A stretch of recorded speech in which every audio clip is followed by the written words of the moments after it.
السلام عليكم ورحمة الله وبركاته. أعرفكم آخر تحديث لأسعار العملات العربية والأجنبية من السوق السوداء أمام الجنيه المصري يوم الاثنين 15/4/2024. سجل اليورو سعر الشراء 51 جنيه و40 قرش، سعر البيع 51 جنيه و94 قرش. سجل الجنيه الاسترليني سعر الشراء 60 جنيه و9 قروش، سعر البيع 60 جنيه و82 قرش.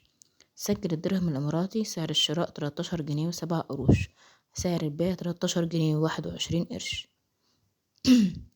سجل الريال القطري سعر الشراء 12 جنيه و44 قرش، سعر البيع 13 جنيه و34 قرش. سجل الدينار الكويتي سعر الشراء 152 جنيه و38 قرش، سعر البيع 158 جنيه و54 قرش. سجل الدينار الأردني سعر الشراء 67 جنيه و76 قرش، سعر البيع 68 جنيه و80 قرش.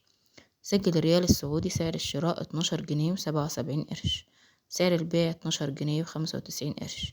سجل الدولار الأمريكي سعر الشراء 48 جنيه و30 قرش، سعر البيع 48 جنيه و70 قرش. أتمنى من حضراتكم تدعمونا بلايك واشتراك في القناة وتفعيل زر الجرس عشان يوصل لكم كل جديد بننزله في القناة. شكرا لكم.